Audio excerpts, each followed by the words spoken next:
Good morning. I haven't said anything to the camera yet, but hello. How are we doing? It's Friday for me today, and I'm having breakfast. It's almost 10:30. I was doing a little bit of intermittent fasting. Also, like my whole right side of my body, I don't know what I did. I think I was like sleeping on it weird or something, but it's just like so tight and just hurts so much. But anyways, I'm having breakfast, having an avocado toast, of course, with some chicken sausage. And I've been loving the combination of yogurt, cottage cheese, blueberries, granola, and protein powder, just for some extra protein. Cottage cheese actually has a lot of protein, plus the added protein powder, which is just like amazing.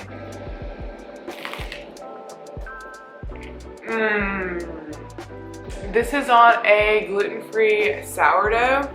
It's from the brand Young Kobras. Amazing. I ordered them online. I get like the variety pack, and this is the olive and herb one.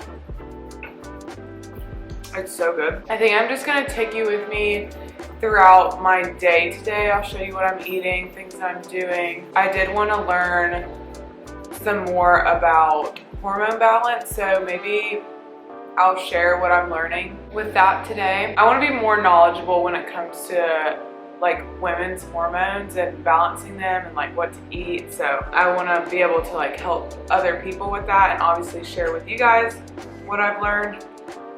Also, I need a fork. I'm gonna enjoy this meal now, and then I'll check back in later.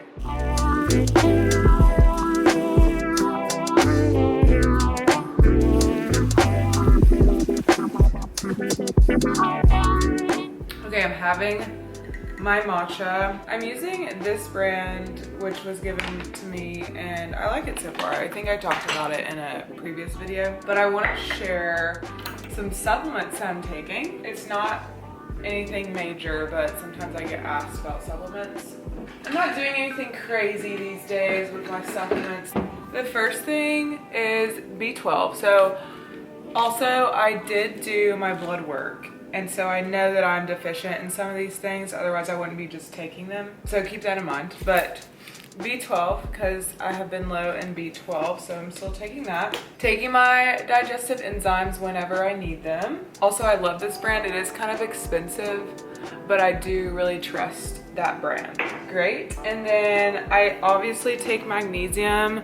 I actually like magnesium citrate the best, or citrate. I don't know how to say it, but this is the glycinate. Again, I don't know how to say it. Magnesium is amazing. Like 70% of the population is deficient in magnesium, so take your magnesium.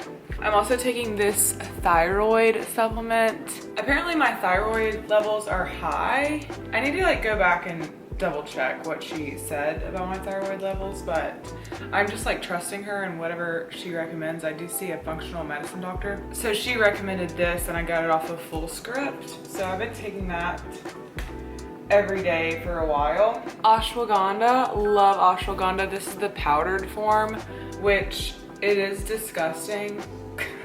I'm gonna be honest, but I actually prefer the powdered form because I feel like I have an immediate effect. I've talked about this before. These are my digestive bitters. Ignore that little stain there. But I like to take these before a meal if I remember. Actually, I should take it now because I didn't take it. You can take it before or after a meal. Before a meal is the best. I've also been taking vitamin D, D3, and this is with K2, and apparently that helps you absorb it better. And I just take 10 drops of this. I'm gonna do that now actually. If you're deficient in vitamin D, it can cause a lot of different issues. Some of the things that I was experiencing was like fatigue. So, and bruising. I was bruising so easily, and it was because I was deficient in vitamin D. Crazy. This is the most recent thing that I've implemented into my routine. It is chlorophyll. I know that there was a big chlorophyll craze a few years ago, and I just never jumped on that bandwagon. but I think it helps detoxify the body, helps detoxify the liver, helps your skin, but it's so messy, like it's everywhere. Helps your skin. There's a lot of other benefits. I think it's like antioxidant rich, but I've been trying it out. I got that one from Thrive Market and I really like it because it has like a peppermint taste. I haven't seen huge improvements so far. I've only been doing it for a few weeks, but I do enjoy it and it helps you drink more water too. So those are the things that I've been taking most recently. I also really like the multivitamin by Ritual. I was like, what is the name of the brand? Ritual. I actually did a full review of that supplement. I'll link it here if you want to watch it, or I'll link it down below. But I like it, you know, it's just a multivitamin and my blood work does seem to be good whenever I am taking that pretty religiously. So anyways, these are my supplements I thought I'd share with you. You know, they do change sometimes depending on what my blood work says, depending on like how I'm feeling. If I'm doing a cleanse or some sort of protocol, it obviously changes, but this is what I'm doing right now just to kind of maintain my health. Okay, I did some work. I stretched because my back is hurting so bad. I actually like don't even really feel like walking on my walking pad because my back hurts. Well, it's not just my back. It's like literally the whole right side of my body. I don't know what's going on. But anyways, I was doing some research on hormone health and cycle syncing because I do want to be more knowledgeable in that. And I took some notes and it's confusing.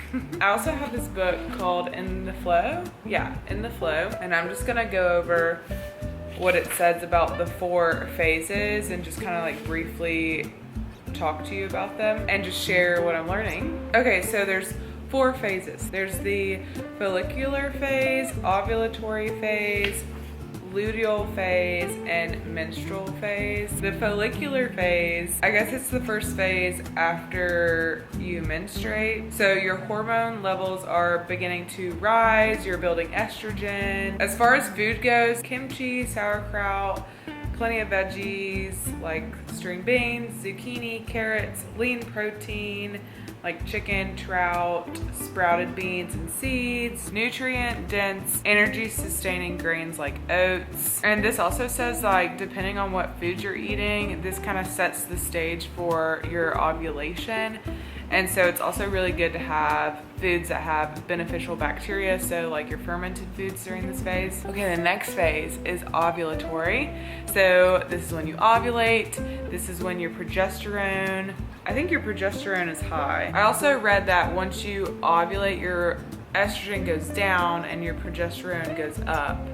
And during your ovulation phase, you have higher libido, higher testosterone, you have high energy. And this says that you need dietary support because some people will experience excess levels of estrogen and you could have more acne during this phase if you do have that more estrogen dominance. And according to Chinese medicine, this is the hot phase of your cycle. So you can eat more like raw foods during this time. So it doesn't necessarily need to be like cooked warm foods, more fiber rich foods and more salads during this time. Foods that are high in glutathione and antioxidant rich and helps your liver metabolize excess estrogen from your body. And you don't need as many calories during this time because it says that your metabolism is slower and you don't need as many carbohydrates. So you can have lighter grains such as like quinoa and corn. You can also feel a little bit more like bloated during this time when you're ovulating. Luteal phase, this is like right before you're menstruating, so your body does need more calories. I would not recommend fasting during this time. It says that your metabolism naturally speeds up during this phase along with the B vitamins to pump up the production of progesterone to stabilize your blood sugar levels. You might have more sugar cravings, so you can eat more carbohydrates during this time, specifically like brown rice, sweet potato. You can eat cooked leafy greens, collard green, mustard greens, watercress, things that are high in calcium and magnesium to help reduce your fluid retention. High fiber foods like chickpeas, pears, apples, walnuts. It helps your liver and large intestine flush out estrogen more effectively, reducing the effect of estrogen dominance. And in the second half of the luteal phase, when the estrogen levels dip, you boost your intake of healthy natural sugars such as roasted or baked root vegetables. Cool. Okay, so the last phase is obviously when you bleed, and it can last, it really varies for everybody. It can last 3 to 7 days. That's like a typical like healthy period. It says that your hormone levels are at their lowest during menstruation, and you can compensate by increasing your intake of protein and healthy fats. And the reason that you want to have more healthy fats is because it has been linked to increase the progesterone and testosterone and reduce risk for ovulatory problems. Also, you want to eat things that are rich in iron because you are kind of losing blood there. So red meat, kidney beans, buckwheat, blueberries, blackberries, seafood, kelp, and nori. They can bring more like minerals back into your body. Think like you're restoring your body, you're helping your kidneys, you're having antioxidant rich foods. I think that's so fascinating. I obviously am still learning, but I just thought I would be sharing those things with you guys. Let me know if you want to see more like hormone balancing, cycle syncing, and I can try to do those for you. And I can show you like what I'm eating during those times, because I have had issues with balancing my hormones. I've had issues with my menstrual cycle because I was on birth control for like 10 years, and it took me a while to get my period back when I came off birth control. And then my period was like not regular. I think a regular period is like 28 to 32 days. That's like typical cycle, but I mean, that's your typical cycle, but everyone is really different. But mine was like all over the place there for a good 6 months. I also have this book called Fast Like a Girl, and I think that really helped me. And it showed me that you can fast in different times of your cycle. So I already kind of know a little bit about when to fast during your cycle, but I would be more interested in knowing what to eat during your cycle. Yeah, let me know if you're interested in that, and I'll do more videos. I'll do it on the follicular phase, ovulation phase, luteal phase, and the menstrual phase. Give this video a like if you want to see more videos like that, and I can definitely do it, or just comment down below like a specific video that you would like. But yeah, thought that I would share that because I know a lot of women struggle with cycle syncing, and it's confusing. Like, I'm even very confused, and I think it does kind of depend on each person. Like, everyone's really different. Just wanted to share that with you, and I hope you enjoyed that little teaching moment. Okay, for lunch, I have this huge bowl because I made a lot of this quinoa salad, but I just added in some canned wild-caught salmon for a little bit of protein. I added in chipotle lime mayo. This is so good. And then I have some almond flour crackers. So I'm gonna just do a little dip and scoop. I also have these beets, which are great for your liver. I'll probably just have 1 or 2 of these. So delicious. Yeah, this is my random lunch. Hello. Got myself kind of ready. Kind of. Because I'm going to eat some pizza, which I'm so excited about. I think we're gonna go to Nina and Rafi here in Atlanta. They have the best gluten-free deep dish pizza. I mean, it's insane. So I'm very excited about that. I'm hungry now, so I'm just having some cucumbers. I might have like a carrot too. I wanted something that's like not a lot of calories, but that I'll feel like I've eaten something, so I won't feel hungry. I am also going to take my digestive enzymes before I go, and probably my bitters as well. Just because, I don't know, when you go out to eat, it's just, I need some extra help when I go out to eat. But I am very excited for pizza. Pizza is like my favorite food. It was like the hardest food to cut out because I just love it so much. And you can make like healthier versions, and I totally did that when I was cutting out grains and dairy. But there's something about going out to eat and just like getting a pizza. It's so comforting. That's what I'm doing on this lovely Friday night.